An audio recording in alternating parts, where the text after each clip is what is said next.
All right, how's everybody doing tonight? Welcome to Comic Book Team Up with me and John's Longbox. We always find someone interesting to talk to about the, well, mostly comic industry, but indie comic industry, what we've been covering so far. So tonight we have Fabricio. Fabricio, I am so bad with names. Can you pronounce your last name for me, please?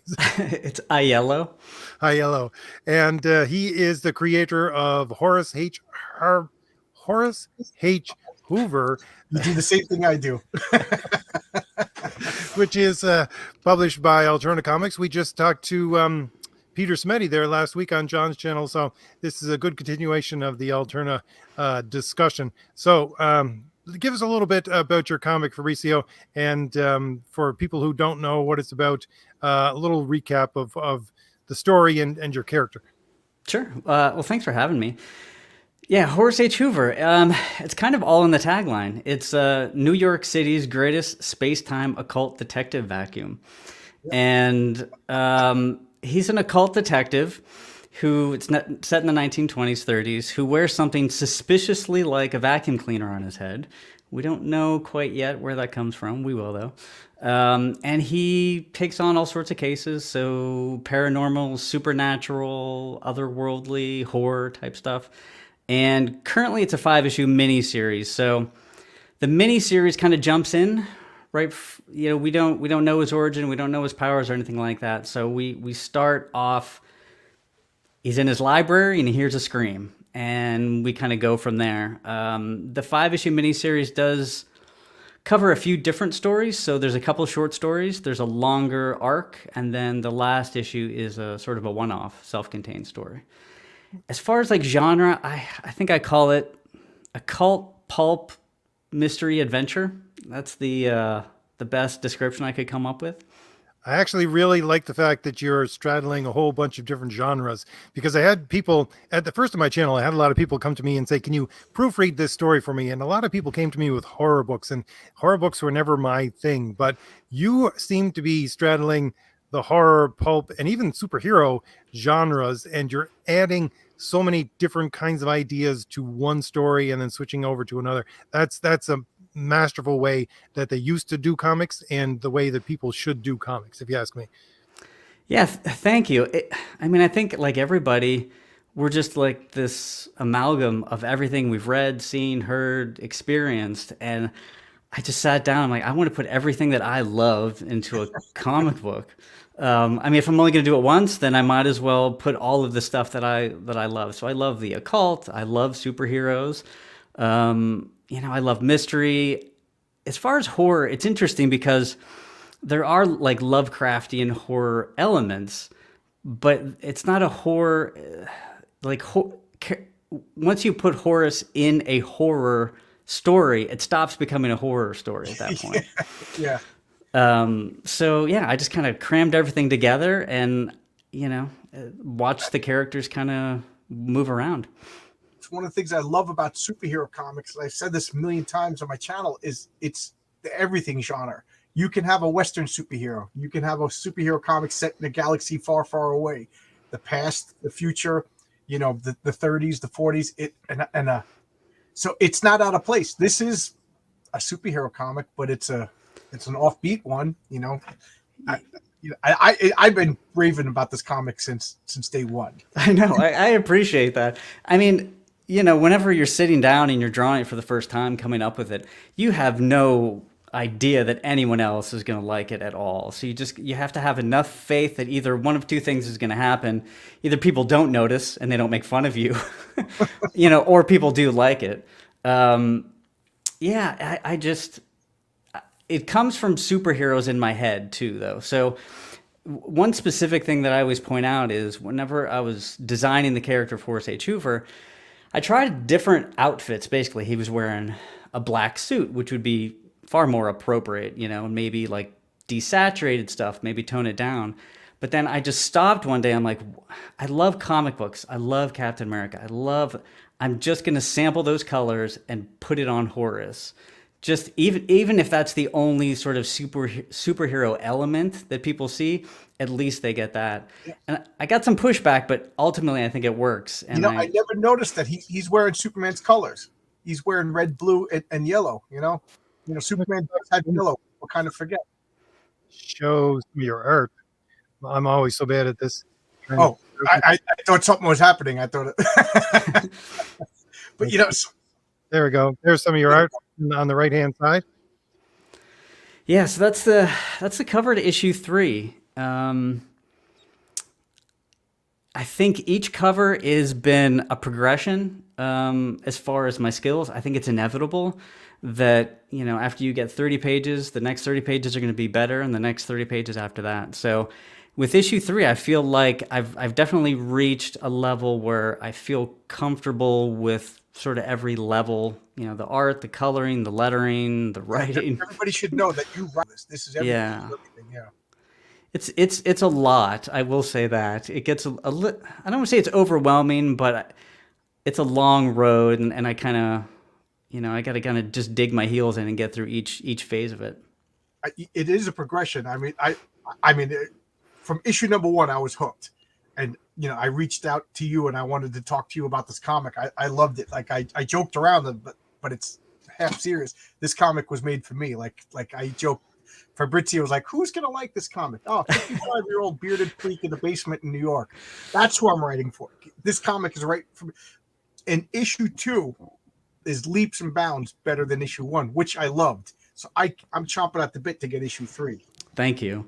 Yeah, it's funny. I think I was doing a live stream, and I randomly mentioned how I put an Easter egg of like an illustration or something from the Voynich manuscripts, and you're like, "Yeah, I have a copy." And I'm like, all right, well, that makes perfect sense. Yeah, I probably reached out for it. It's probably like, yeah.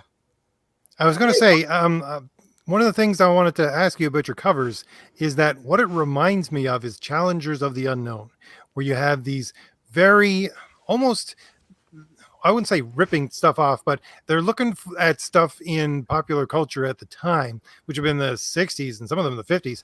And they're looking at movies, and, they would have a 30-foot woman or a giant gorilla or something like that. That's what it reminds me of. Yeah, I mean, there's no doubt. I sit at home and I will just study old covers.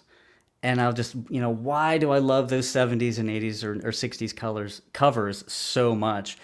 And I don't go so far as to like sketch them, but I feel like I'm getting closer and closer again with each issue. But that's my ideal. Is just those explosive covers that from across the room you want to know what the heck is in that comic. So that's what I'm aiming for. Do you think just today? What was I listening to when they said that the art of using the covers to sell the comic is kind of a dying thing right now because people? Oh, it's Chuck Dixon.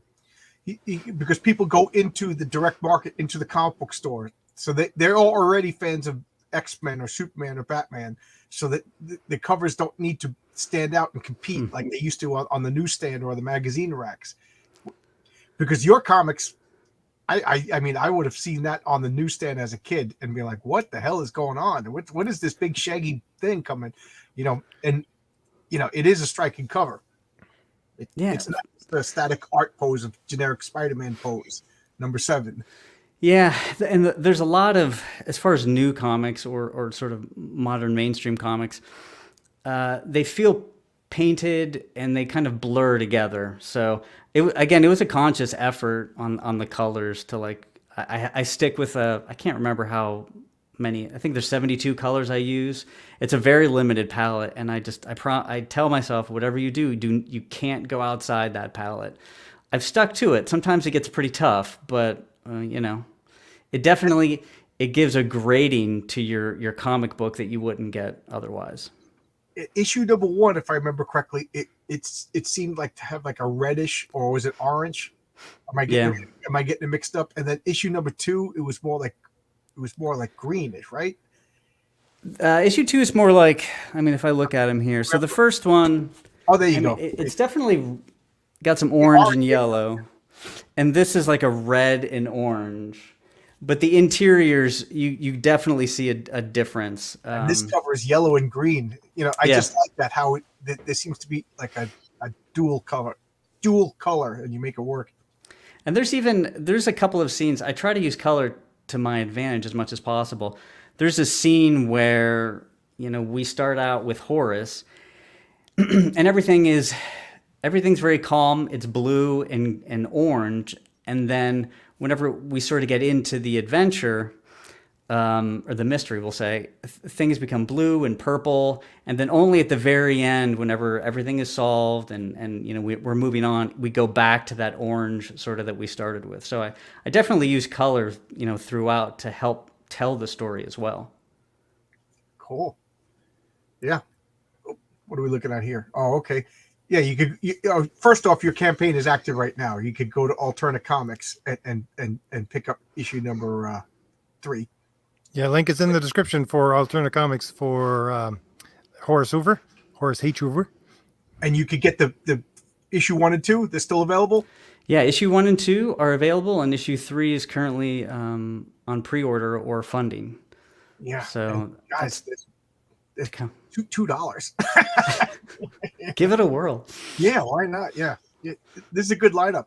Unit 44, Blood Realm, I really enjoy, and Horace H. This is a no-brainer for me. I think I backed this like within seconds of Alterna putting it up. Thank you. This is great. Yeah. Yeah. As far as how long it takes me, I will say it, since I'm doing the whole thing, I can't crank them out quite as much as I would like to, but at least I've made a particular, I have a schedule and I'm kind of sticking to that. We'll see about the future. I don't know if I could bring somebody else on board. It might feel a little weird with Horace. Maybe other stories or comics that I want to do though. So after the 5-issue miniseries, do you plan on an ongoing, or is it going to be another 5-issue miniseries, or it'll be a series of miniseries, or is this 5 issues and we're done with Horace? After the 5 issues, I keep kind of going back and forth.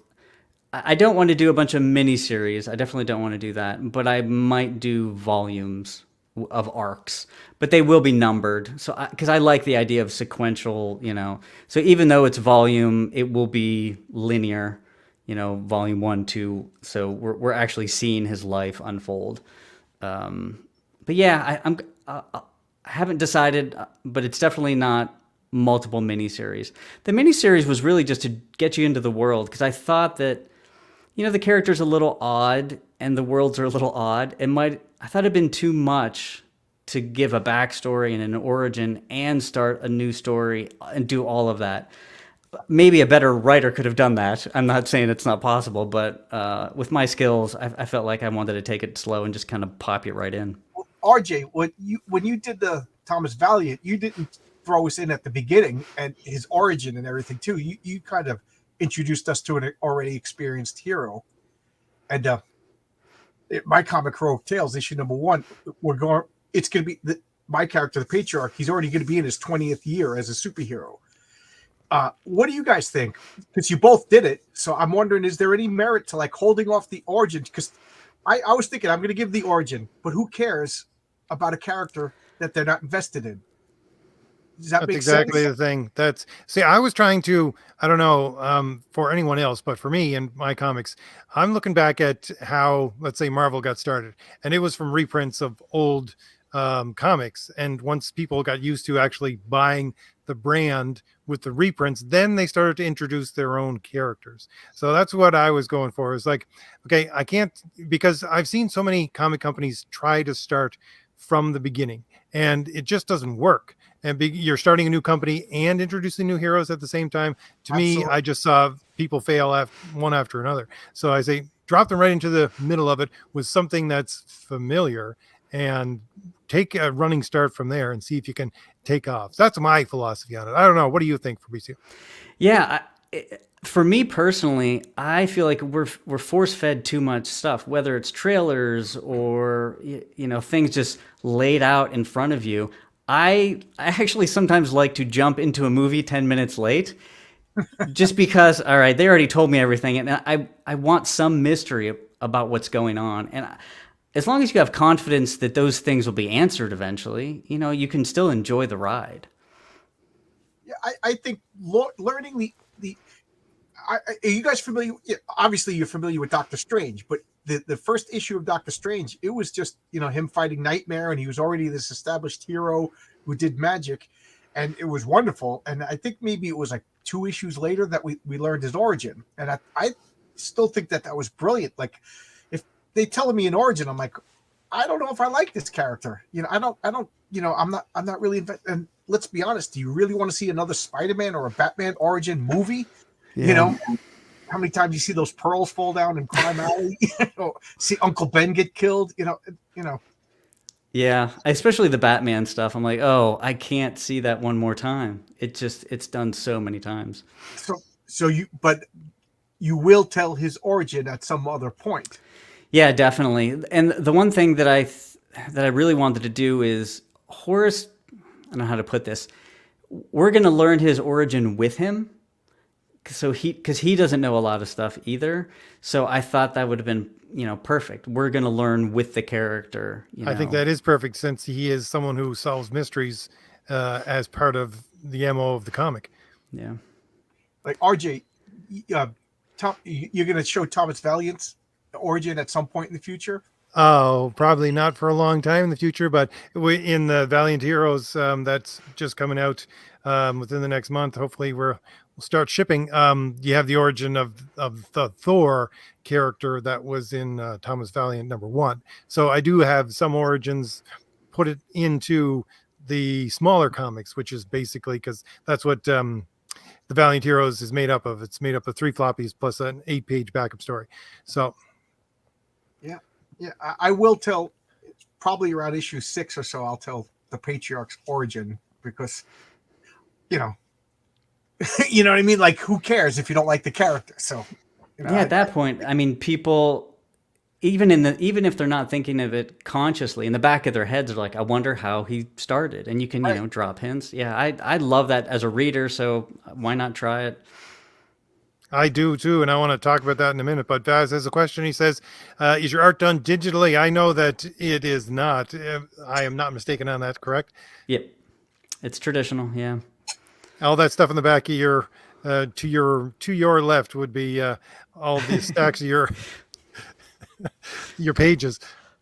Yeah. And just so you know, that skeleton is his first critic. Yeah, it's all traditional. I tried digital very early on. I could never draw digitally and be happy with it. I sculpt digitally.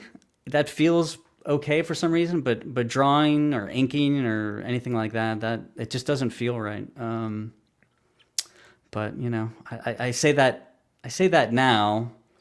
No, I mean, I'll never go digital. What am I talking about? It's not going to happen. So what do you have, a big old scanner that you scan everything in? Yep.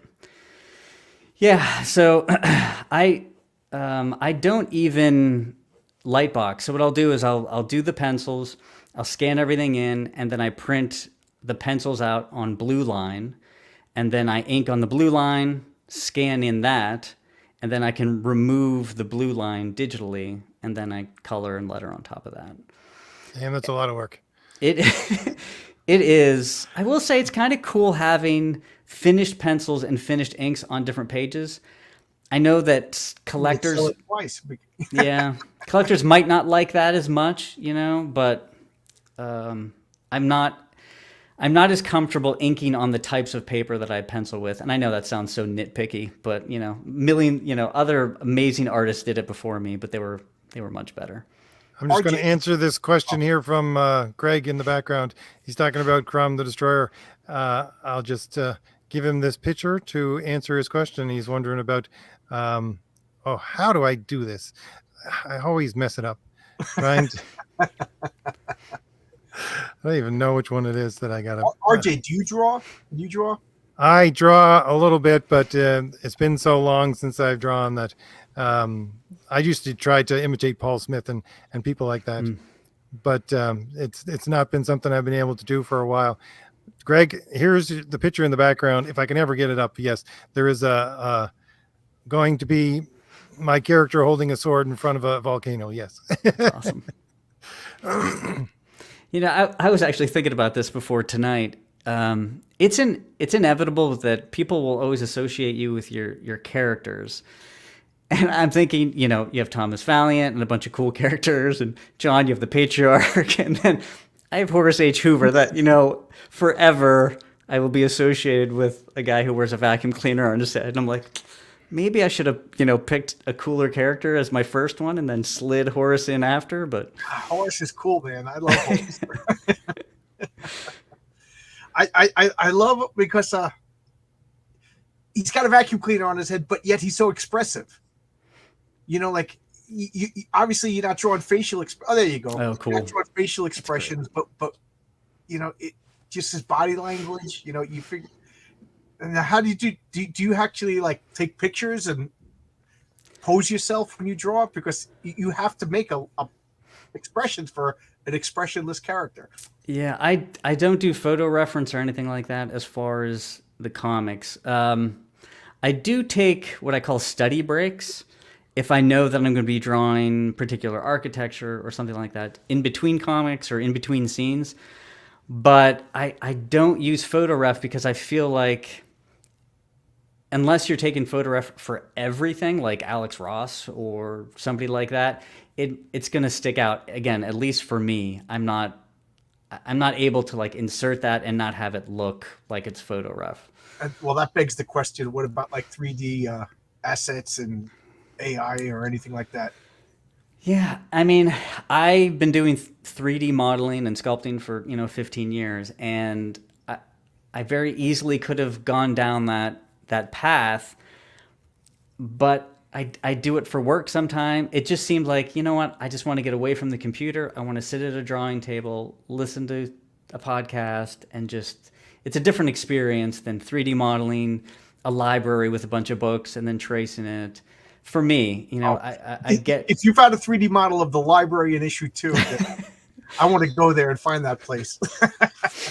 I never thought of this, but John is absolutely right. This character that you picked, since you can't see his face or even his head in any way, you picked the perfect character to try and learn expressive cartooning from.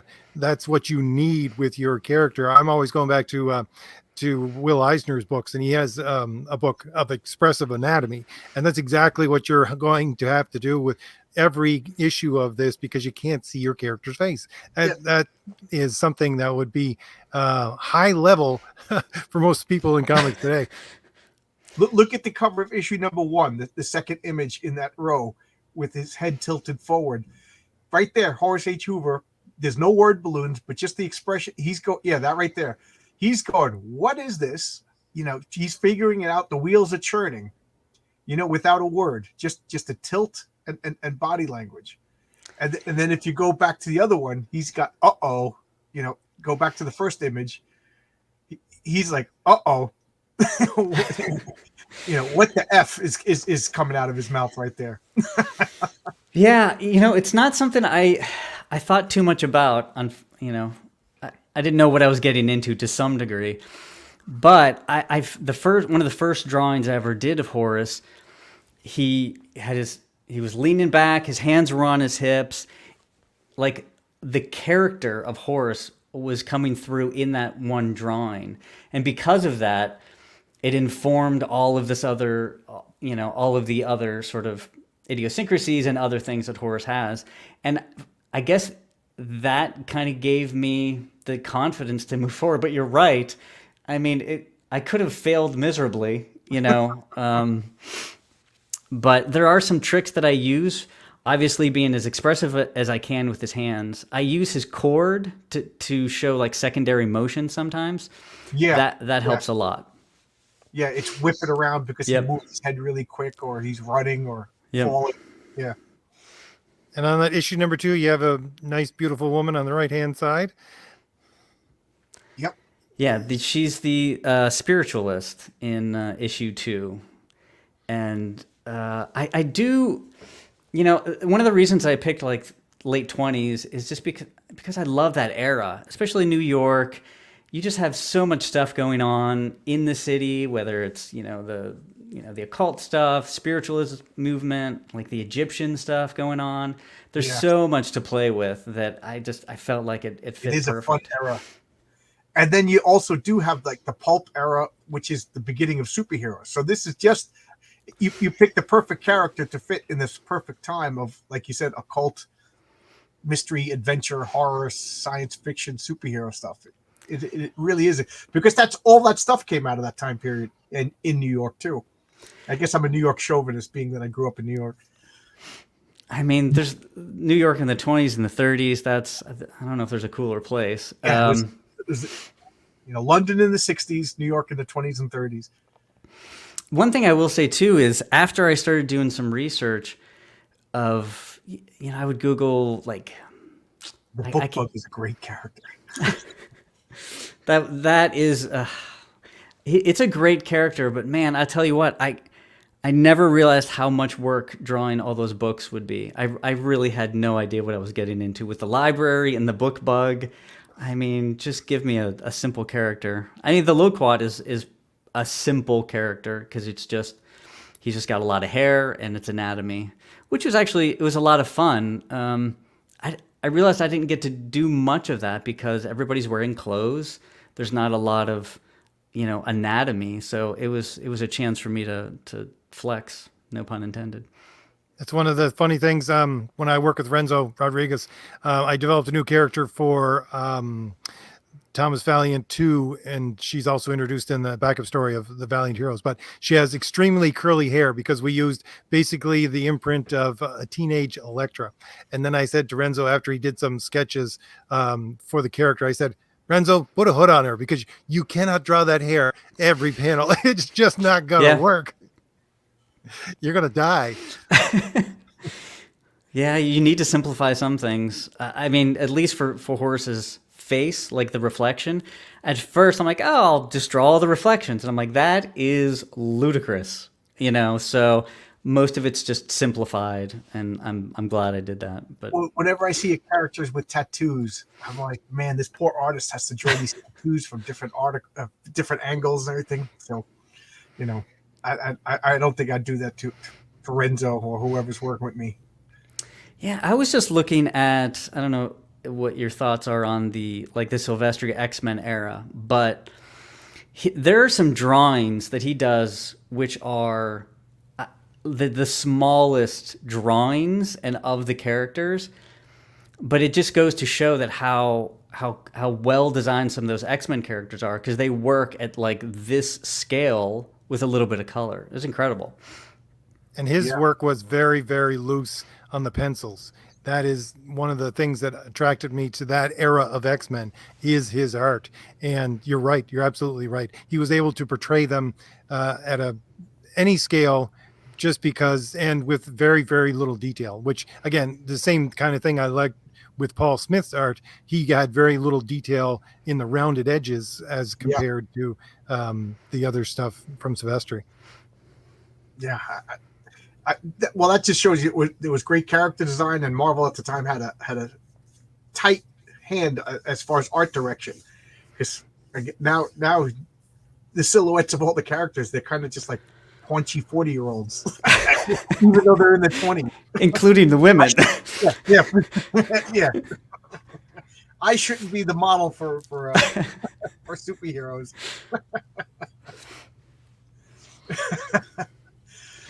So, one of the things I like is Max. I don't know what it is, but I always like the blue collar regular guy thrust into a world that he has no understanding, and I like Max. And then all of a sudden he talked about having a wife and kids, and then I worried about Max. There's a website that you could check a movie. Does the dog die? Like, I'm going to go see this movie. Does the dog die? No. Okay. I could. So like, if Max dies, I'm flipping out. I'm telling you right now. That's funny. Yeah. Max is kind of like the everyman. Like you said, he's our entry into that world. Cause Horace is, to him, it's an everyday thing. Slurp, to some degree, we don't know what he's thinking. It depends Yeah. if people have translated his language. When you said that you could actually translate it, I'm like, I got to go back and get these comics out again. And But yeah, Max, he sort of simplifies everything, and he's very pragmatic. So if something is kind of crazy, he'll maybe summarize it in a way that the reader will understand. Somebody mentioned Spicer McLeroy or somebody in the chat said that they were reading, I can't remember what issue it was, and they had to pull out a dictionary. And they said, did you ever think about maybe putting a dictionary in the back, for people that don't want to pull out the dictionary so they don't have to leave the comic book? I'm like, oh, that'd be an interesting idea. And I started to think about that a little more. I'm like, I could have a lot of fun with that. Almost like the Devil's Dictionary, if you're familiar with that. no, It's is it Ambrose Bierce, the Devil's Dictionary? It's a writer from a long time ago. Basically, has his own definitions of words. I highly recommend this book if you check it out. look it up. But it could be very much like Horace's and Max's definitions of all of these words in the back. Yeah, if you remember that movie Caveman with Ringo Starr, when you went, No. when I this is dating myself, but I went to go see that movie in the movie theater, and when you walked in, they handed you a flyer of the dictionary, because they would say oog boog, and you knew what zug zug meant, sexual intercourse, and so you as you're watching the movie, you're looking down at this 3-page That's great. dictionary to figure out the movie. I thought it was a great gimmick. That's funny. I was going to ask you, just because John and I have been talking about mythology over the last couple of weeks, but you mentioned Egyptology. Are you going to have Egyptian theme coming into one of the upcoming issues? Definitely. There are Easter eggs. I try to cram as much Easter eggs as I can into the issues. So if you look, there's definitely some iconography and some language, and it's not random. I'll put it like His that. name is Horace, right? His name is Horace. Yeah. It won't be in the mini series though. So the mini series sort of is self-contained in that, but we'll definitely get into that later on. Oh, and I have to also mention, not only is the link in the description for anybody who wants to go and purchase this directly from Alterna, but they are also on sale where you can get Alterna books for $1. Are they? That's still $1, isn't it? $2. $2. Oh, okay. $1 for digitally. I'm sorry. Oh, okay. Yeah, $1. Yeah, Yeah. Pete and Fabrizio have to eat too. It's been so long because the comic shop I used to go to for Alterna Comics has closed down around here. So Yeah. You know what? I was going to ask both of you this because I just started looking into this. Somebody was talking about a world building tool, and I think it's mostly used for like RPGs and stuff like that. Yeah. But I realized, I'm like, you know what? I am finding I need some sort of way to keep track of this stuff. Like you said, like the Easter eggs and all. I have like text documents and outlines, but it's getting unruly. Do you guys use anything like that?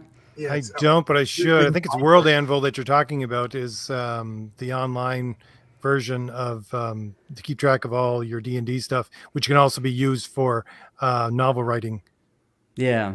Word Anvil. World Anvil. Yeah. I've been poking around. I'm like, it might get really unruly for me real soon. And I was just curious what other people used.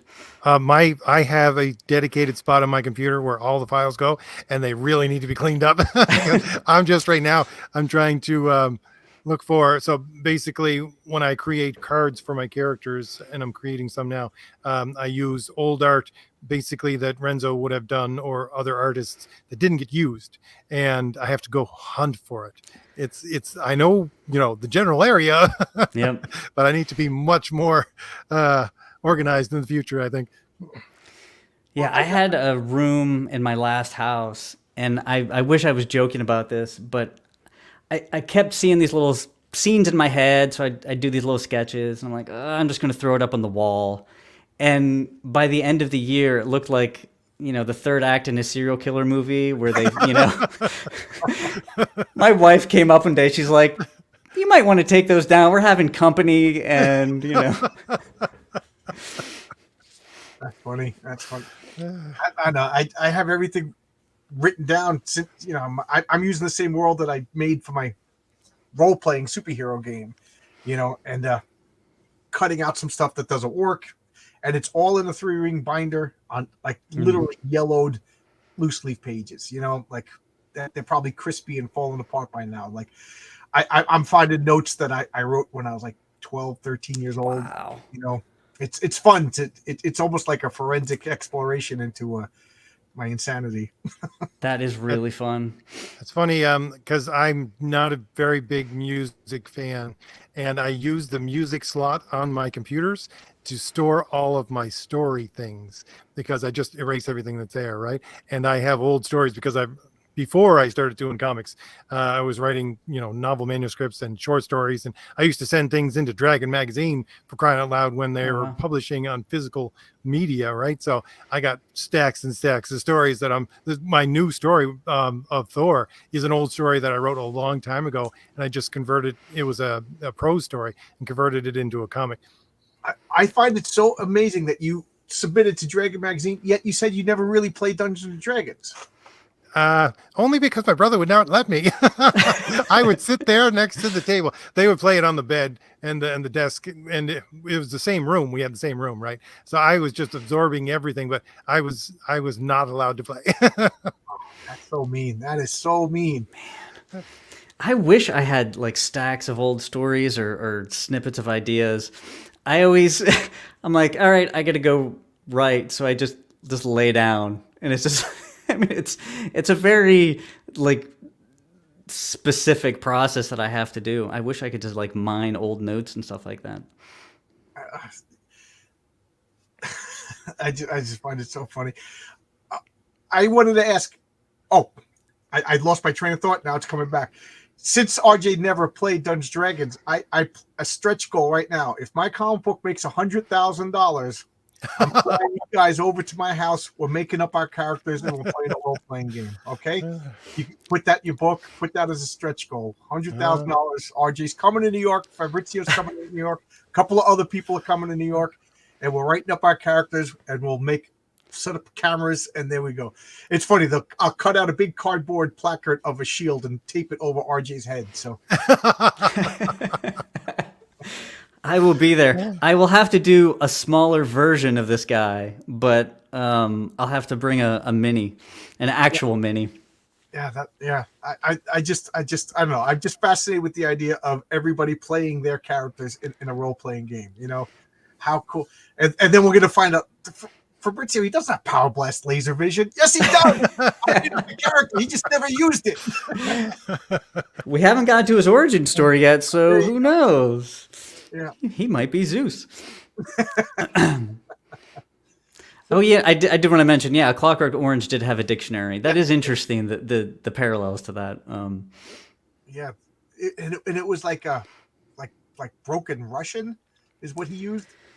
It was a wild book. It's been a long time since I read it. Yeah, I was obsessed with Clockwork. When I saw that movie, I must have watched it like a million times. I read the book. I was fascinated by it.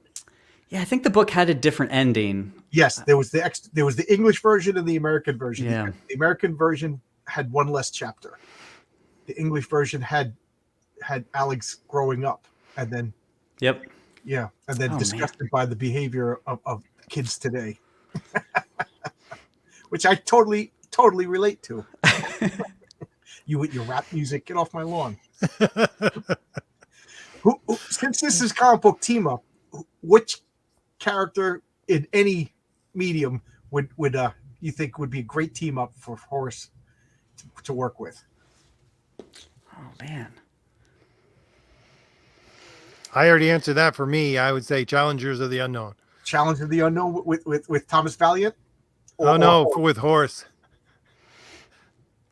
Who would Thomas Valiant like to team up with? Anybody that you didn't create?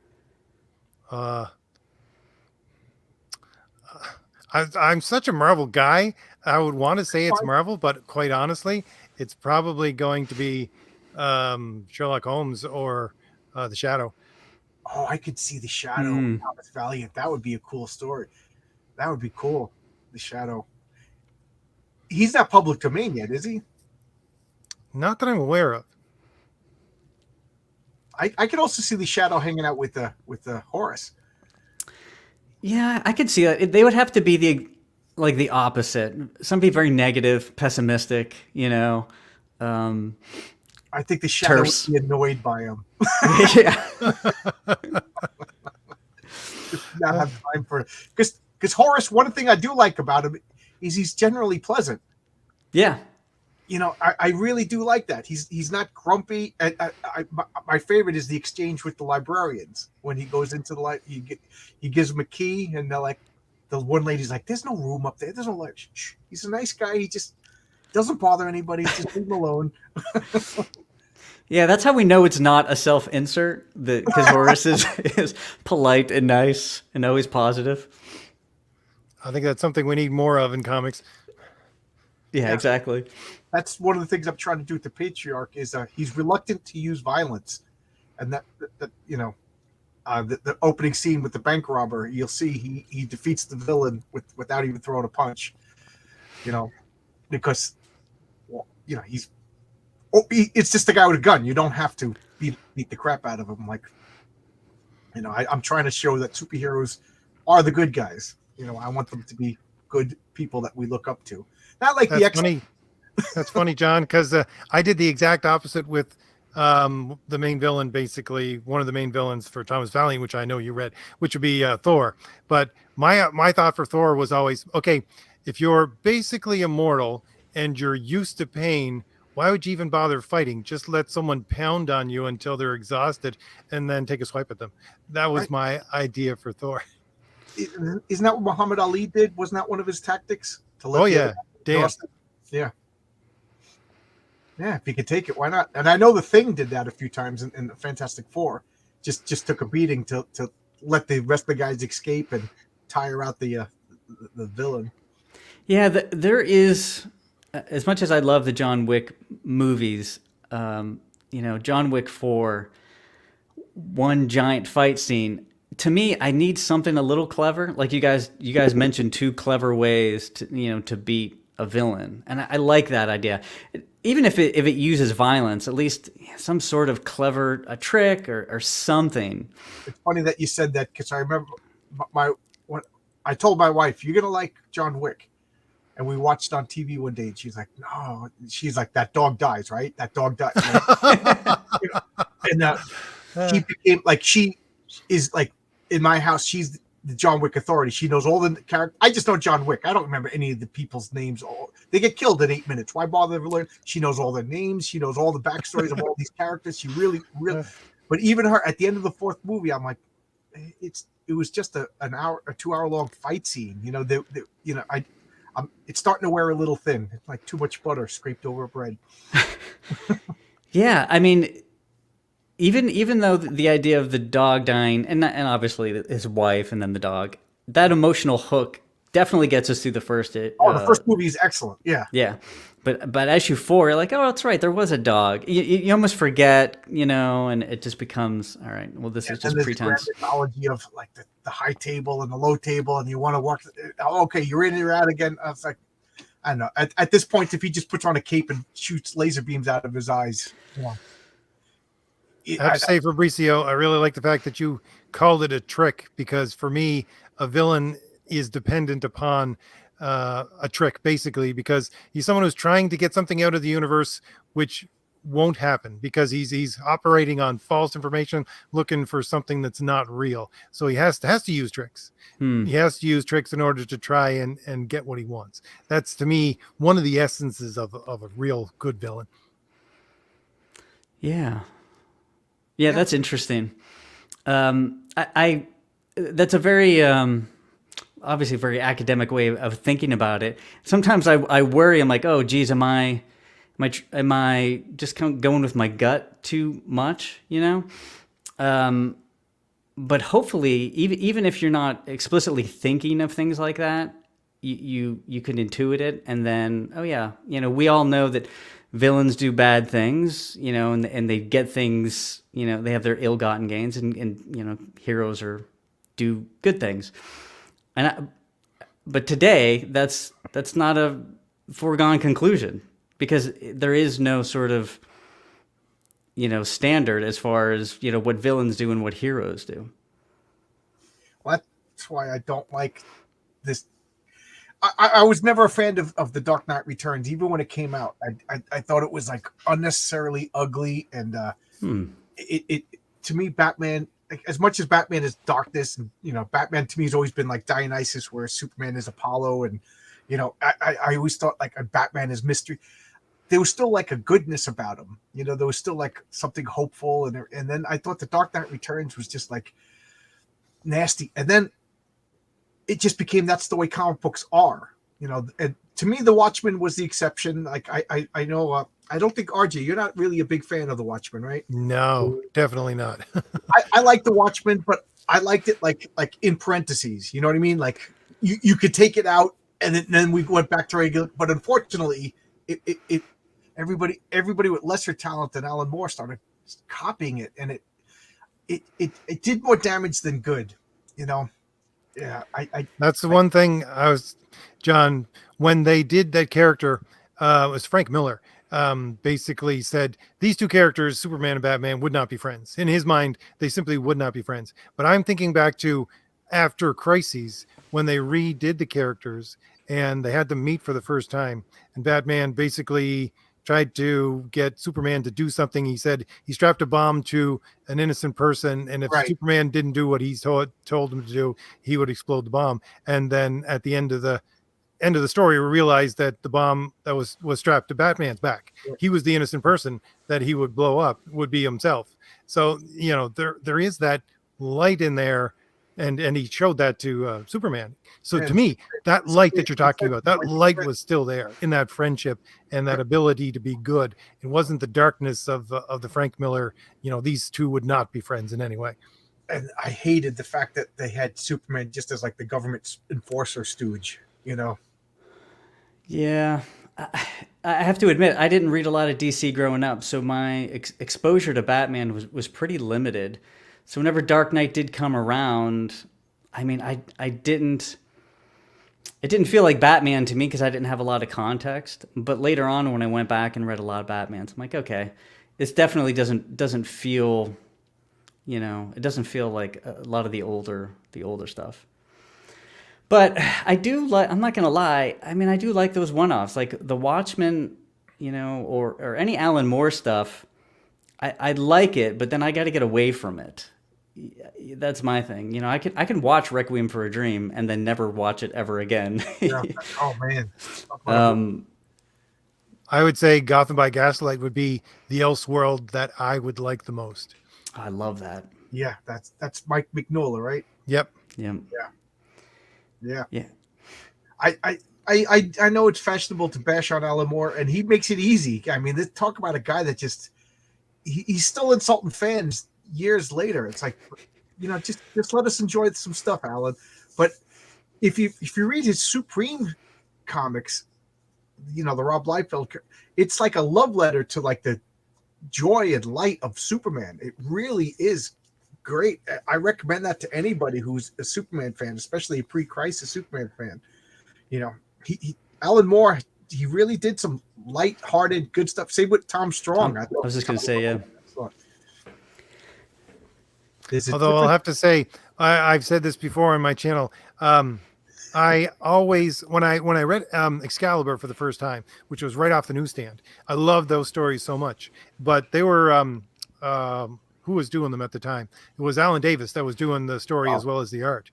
So I went back and sought out the Captain Marvel stuff, which was done by Alan Moore, and it just gave me disrespect for those characters after reading their origin. I really did not like his stuff, even though it was, again, you had Alan Davis spectacular art in those black and white magazines. Fabrizio, did you read From Hell? Alan yes, Moore? Yeah. I did. That is the only comic that legit gave me nightmares. That was a terrifying comic. You could smell Alan Moore just from looking at it. Yeah. Yeah. I mean, I'm not going to lie that Alan Moore has written some of my favorite stuff, but there's only so many books. But it's in contrast to the other stuff. If I had to read Alan Moore all the time and I didn't have those, those great superhero books in contrast, or, go from an Alan Moore book to reading Calvin and Hobbes. I'm very much like, I bounce around a lot, genres and mediums and all that kind of stuff. So I do think there's a place for it to some degree. And as far as Alan Moore, like dissing his old stuff, it feels to me like you're friends with somebody and you're really into G.I. Joe and you're collecting G.I. Joe. And then one day that friend's like, G.I. Joe's dumb. You're stupid for liking G.I. Joe because he's on to something else. It just feels very weird. I think he just likes to shock, everything. I don't even know if he believes half the stuff he says. He's a multimillionaire, but he's also a communist. He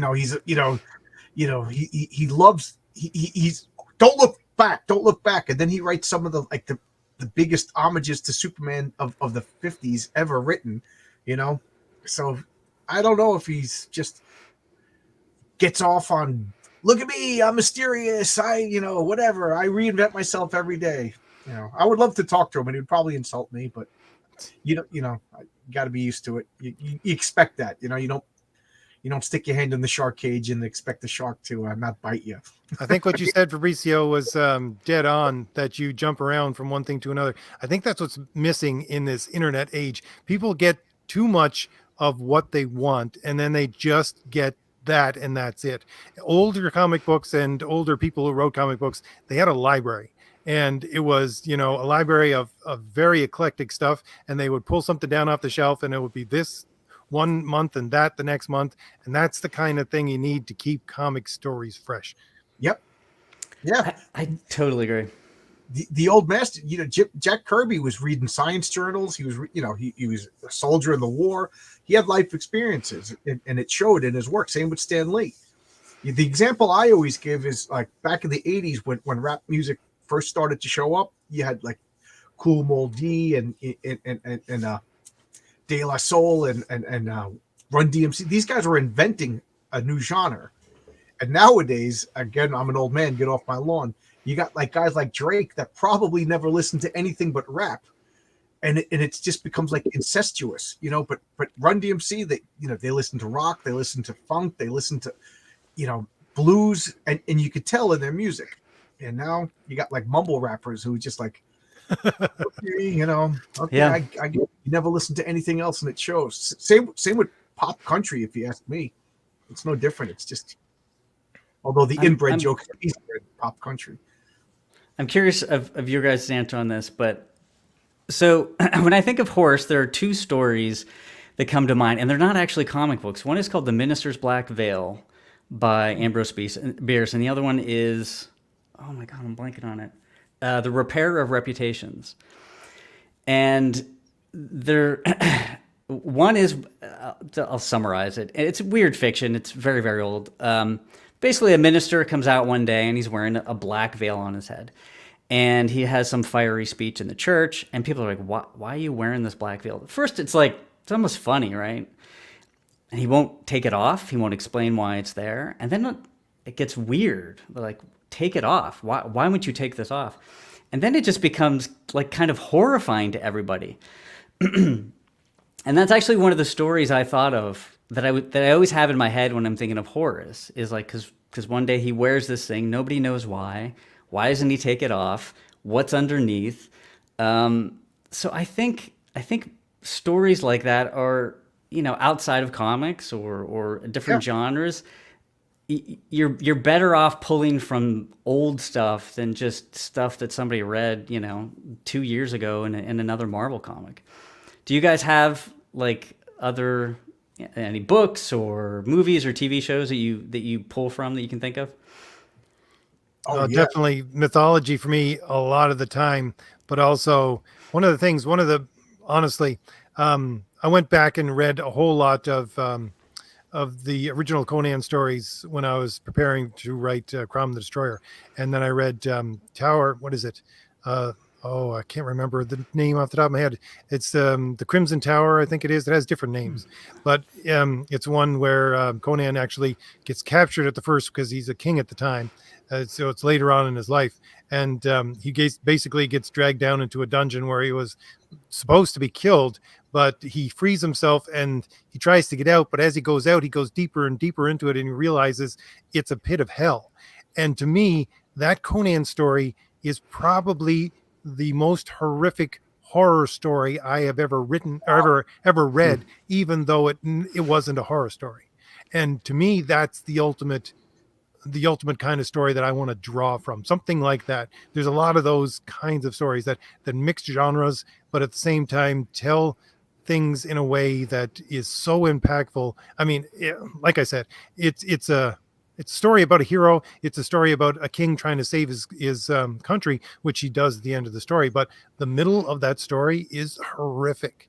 Just the things that is described. And it's one of the things I'm always going on about with comics and the difference between comics and prose, whereas the prose, Robert E. Howard used them beautifully to describe things just enough to put them in your mind and let your mind run with it. That's the kind of story I want to write, to allow the reader to run with it so that they think about this constantly. And that's how you get in their mind. That's how you sell them the next issue. To answer your question, for me, when I was 22, all my friends, like, they were starting to come back from college, and I didn't go to college. I didn't start college until I was 25. I was a part owner of a pizzeria, and I started to get an inferiority complex. Like, oh, John's so smart, and he never went to college. He's just making pizza. So I was just like, all right, I guess I'm making pizza for the rest of my life. But damn it, I'm going to be the most well-read pizzeria guy in the world. So I would just go and get all the classic books, and I went through like this 8-year period of I'm going to read all the classic books. I'm going to read all all these mythologies come from, and I love that period. I'm mad that I don't do it, but I read a lot of Ambrose Bierce, Lovecraft, Dracula, and history. Oh God, I read everything that Anthony Burgess and Creation by Gore Vidal is a book that I read every couple of years. Oh, I love that. Just so it was born out of an inferiority complex. Here I am seeing my friends coming home from college and getting good jobs, and I'm like, would you like a slice? And they were all like, man, you got the coolest job. Grass is always greener, right? Yeah. I mean, and I try not to be like pretentious, because when people are like, oh, influences, but that, to be honest, that's where a lot of this stuff comes from. So I don't know. I think it serves more people to be more widely read.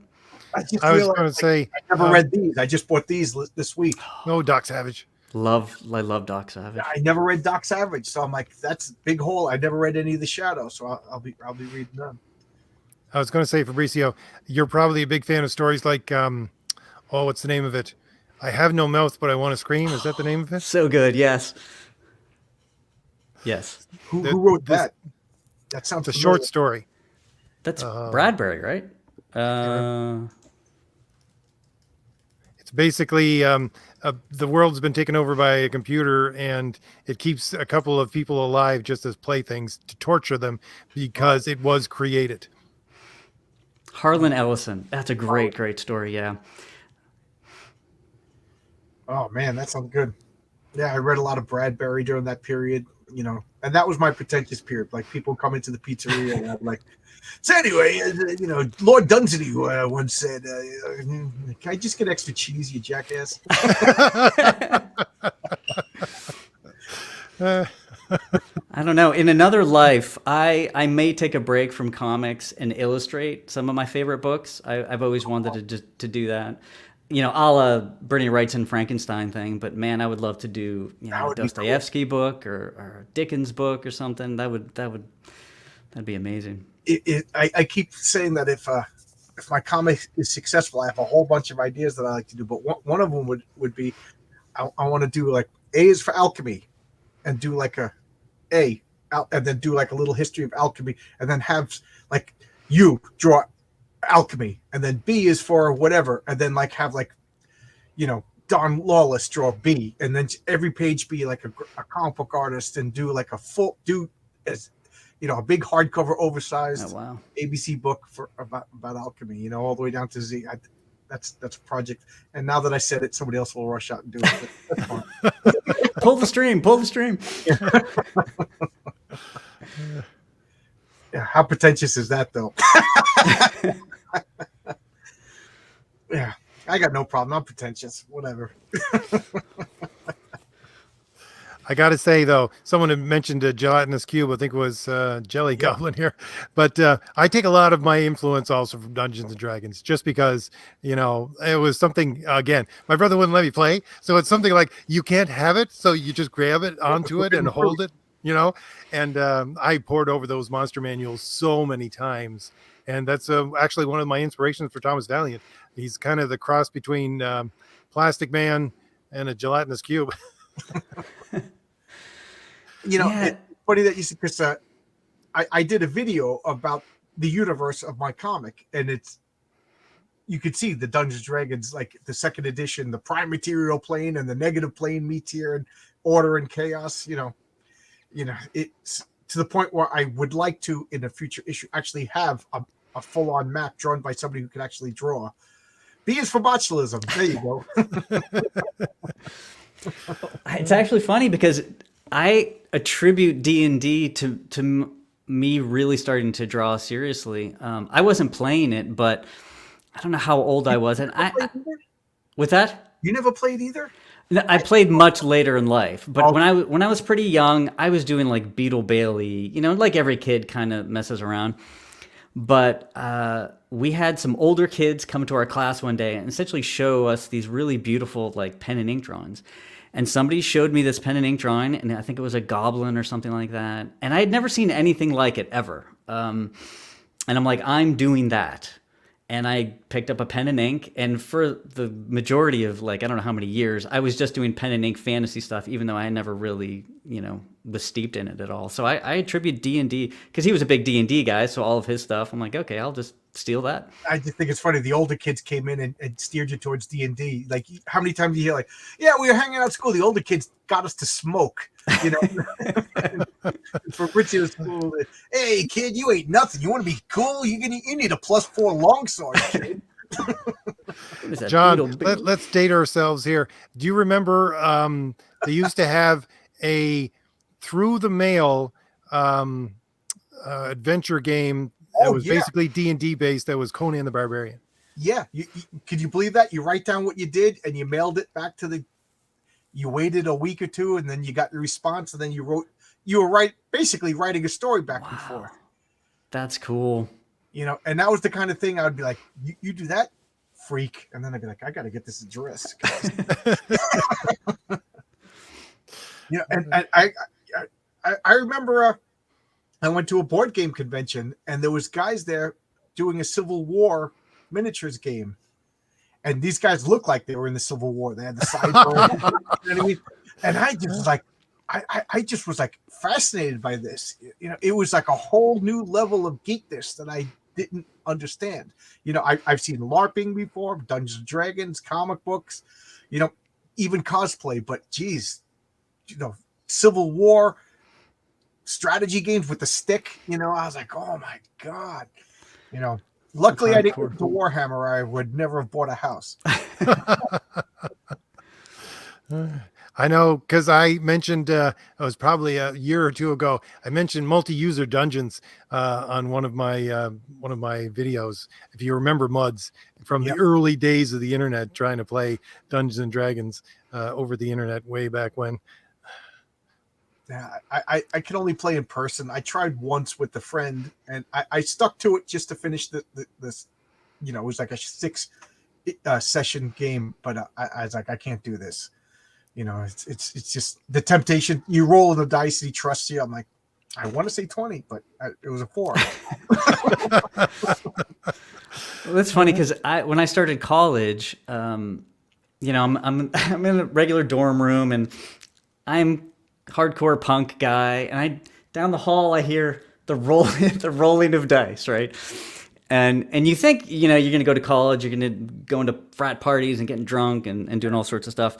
No, that turned into days and days of D&D, being introduced to D&D. So Yep. I went to Stony Brook University. That's out in well, I graduated from UNM out in New Mexico, but I originally went to Stony Brook.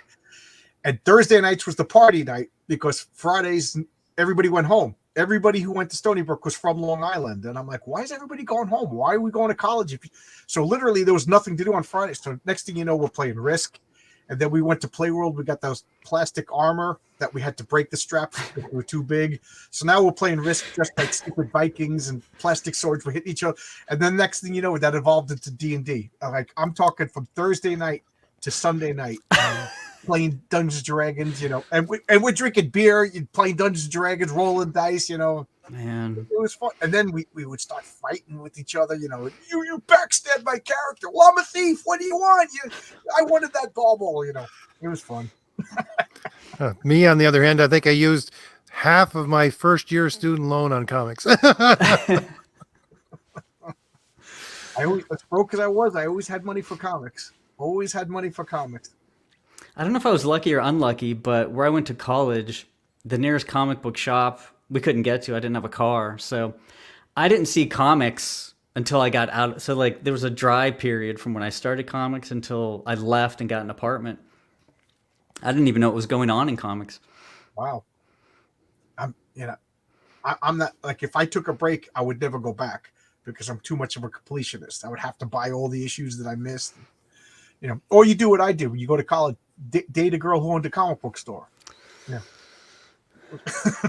That's what I did. I went to school in Edinburgh. It is the tiniest little place, 6 foot of snow. You're not going or doing anything that isn't like on campus, basically. I think I had, one of the professors from that area when I was in, I don't know, I think it was third year or something like that in classics. And he said, if you're going to come here into my class, you are going to study. If you have any other obligations, leave now. You will fail. Jeez. I remember my European history teacher. He said that, if you're going to be reading every night, if you're not going to keep up with things, just walk out now. And I remember like 3 kids got up and left. I was like, that teacher, Professor Consuelo. I'll never forget him. The closest thing I had to that, so I went to school for fine art, and long story, my first year, my aid got dropped, and I lost all of my first year classes, so I signed up for essentially 4th year classes just to fill in gaps, right? And one of those classes, believe it or not, was I can't remember the title, but it was a vocabulary class. I'm like, so that's all you do? You go and you just learn words? That sounds awesome. Well, yeah, so I go in, because I'm thinking it's got to be something else other than just learning words. Like, am I reading? No. So I get in, and it's the same thing. The professor comes up. Apple. Loquacious. And the professor does the same thing. She's like, you will fail unless you're a 4th year student. And I'm like, well, I don't have a choice. I have to take the class. But yeah, it was essentially just a vocabulary class. We just learned words, but they were just, she would give us history on the words, but it wasn't anything other than that. And I'm like, I don't know. Did you do well? Yeah, I got like a B or something. I mean, awesome. If you have a list of words and, there wasn't much to learn. It's just memorization, but. I remember I took a Victorian poetry class, and I'm like, this was full on pretentious. I'm going to learn Victorian poetry and I'll, chat up girls or whatever. And this professor it was a trivia class. We would read like 4 poems. You'd be like, okay, which poem had this line in it? A, B, C. There was nothing like poetic about this class. I was so disappointed. It made me like, I haven't read like Edward Blake until like a couple of years ago. He really soured me. So some teachers really will destroy your love of something. Yeah, I have to admit, I'm not a big poetry fan, but yeah. If I don't know, I don't know what I expected. Like us sitting around with a flower in our hand, life is beautiful. I don't know what I definitely didn't expect trivia. Public libraries. I used to love going to the library as a kid, and that's why I got like old comics, and it was funny because in the early 80s, I hated Steve Ditko. Like if I saw Steve Ditko's name on a comic book, like RJ, you must remember when Ditko drew the Micronauts annual. Oh yeah. And the Captain Universe. I'm like, oh my god! That Captain Universe came out. I was like, what is this? Garbage, you know. And then I'm going to the library and I'm reading the old Hulks that were drawn by Ditko and Doctor Strange and the early Spider-Man. I didn't realize, because I didn't pay attention to the names. I just read the comics at this. I didn't realize that this guy that I loved was also the guy that I hated. You know, that was all getting these books from the library. I remember sitting in the library on the floor reading Amazing Spider-Man, like 1 to 25 in these collected editions. That's where I got my love of the Shadow from. Was as a kid, I would go through the records they had in the library, and I would get the old radio plays on record and listen to the Shadow radio plays. Man, we never had comics in my library, but that is people, and that's when it stopped. That is where I cultivated my love of the smell of old books. I think, yes. Like, I'm obsessed with the smell of old books. And I think it's just because of that library, I think. There was a guy, Artie's Books. It was within walking distance from my parents' house. And you'd go in and it was, you expected there to be like a magic guy in the back. It was like the bookshelves were all wavy from weights. You know, the some of the books must have had like water damage. So it just smelled like an old musty book. Oh, I loved it. And I went to that bookstore for like 15 years before I realized there was a downstairs. And the downstairs had old comics and, you know, pulp. Not. Oh man, it was like, oh my god, there's a downstairs. Yeah, you never knew. You know, there was a curtain. I thought it was just like off limits. So I think we're all cut from the same cloth. I can remember my first job I ever got in an office was doing research, and the woman interviewing me said, "You know, you're not going to be able to deal with people all day. You're just going to be with a bunch of books." And I said, "I like books," and that actually got me the job. She told me afterwards, that's what got me the job. Yeah, I like books. Yeah, that vocabulary class. I'm like, man, I didn't take that. That sounds like a great class. It was fun, but again, it was very strange. I'm like, I can memorize some old words. I do have a story about smelling books. This is almost embarrassing, but because, you know, we're in bed and me and my wife are always reading books, and she'll just see me kind of go in for like a smell occasionally. So it's Christmas time. I'm reading a Christmas Carol. It's a really nice book, acid-free paper. I'm like, oh, this is gonna be a good one. So I go in to smell the book, and I get a paper cut like right across my cheek, like really bad. And I'm like, what am I going to tell people? I didn't get into a fight. I wasn't wrestling a cat. I was smelling a book. That's how I got this cut on my... Ebenezer Scrooge got you. Yeah. You appreciate this. I was in Albuquerque, and I don't know what, they just had a lot of bookstores, I guess, near the university. And I walked in, and it was a beautiful bookstore. Everything was wood. There was this beautiful hippie lady. It was like a Hallmark movie bookstore. It was like the perfect. And I walked in, and it was To Kill a Mockingbird, a hardcover. So I was like, how much? He goes, anything on that shelf is $2. I was like, all right. You know, I was broke at the time, college, and I went to open it, and I could hear it cracking. And it was original first printing, To Kill a Mockingbird. I closed it before I even broke you know what I mean? So I have a first printing, like pristine, like the seam is even broken. And then I had to go buy another copy to actually read it, you know? I was like, oh my God. That is wild. Have either of you been to the Beinecke in Yale by any chance? I highly recommend Googling the Beinecke. It's a rare book and manuscript library in Yale. Me and my wife went to Yale just to go to this place. They have a Gutenberg Bible there, and essentially it's this huge building, and it's slivers of marble so thin that it only lets in just a little bit of light to not destroy anything. And in the center is this maybe 3-story column of these rare books that you can't actually go and check out because they're so rare. Out loud. I read that Lovecraft story. Oh man, incredible place. I've never been there, but whenever I travel, one of the first things I do is check out what bookstores are in the town I'm going to be in. Yep, I went to Providence just because I wanted to go see Lovecraft's grave. And, I actually found a book of Lovecraft stories that he ghostwrote for other people that I never read before. So it was like, oh, wow, these are brand new Lovecraft stories. And I never saw this book anywhere else. Like, I think, did I pass into a dimensional portal? Like, I got alternate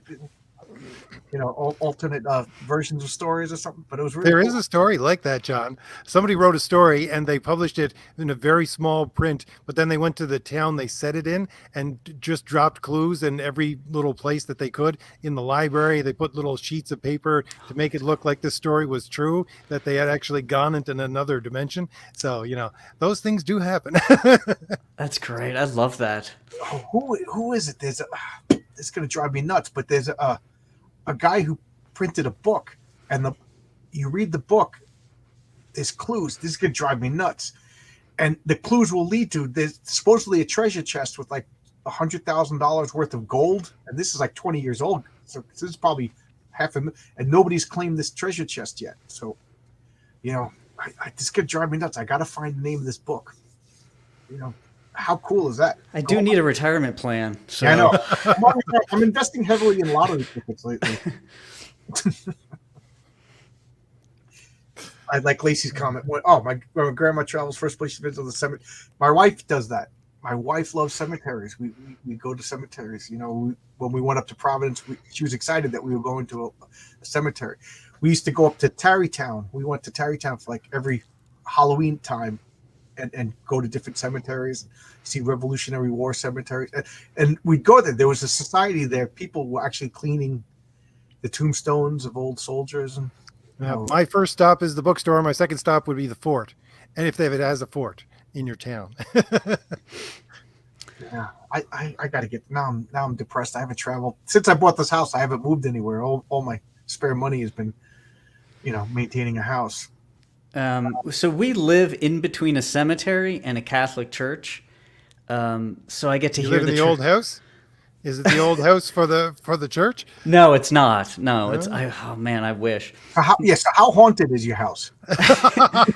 I love living here so much. I can't tell. I hear the church bells. We take walks in the cemetery. I love it's like I'm living in a Gothic novel. I love it so much. Yeah. You'd get along really well with a friend of mine. He's a priest, and he sits out in his veranda, and it faces the cemetery. And we sit out there every once in a while. And he says, "Oh yeah, I have great conversation with people here all the time." They're good listeners, yeah. Guys, I would love to stay and keep talking, but it's almost 10, and I got to go to bed. All right. I kind of lost track of time. This is a great conversation. Yeah, thank you so much. My favorite people to talk to. We could talk for hours and hours and hours. So thank you for coming, Fabrizio. Thank you both. This was great. And I do love Horace H. Hoover is one of my favorite comics. Not new comics. I'm talking favorite comics, and there's only 2 issues. So let that show you what a comic book maniac I am. That this is one of my favorite comics. Why don't you give everybody a 30-second rundown of Horace Hoover if they weren't here for the first, Fabrizio? Yeah, sure. Horace H. Hoover is an occult detective set in the 1920s. He investigates supernatural stuff, paranormal stuff. It's a little funny, a little quirky, a little Lovecraft inspired. There's a 5-issue miniseries currently available at alternacomics.com. Check it out. Issue 3 is currently funding pre-order, and I stream a lot. I have a YouTube channel, so follow me there. All right. I want to thank everybody for showing up in the chat, and the link for Horace Hoover to get it from Alterna is in the description box here, as well as the links for my graphic novels. And we're going to have to, I think I didn't add John's sign-up page for his Paragon, his book. Sorry, not Paragon. Tales. Yes, Heroic Tales.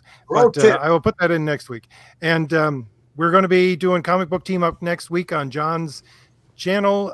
Join us there. We'll be talking to Mike Gustovich, who John is getting to do a cover for his book, and I've worked with. He did pencils for the epilogue for Thomas Valiant.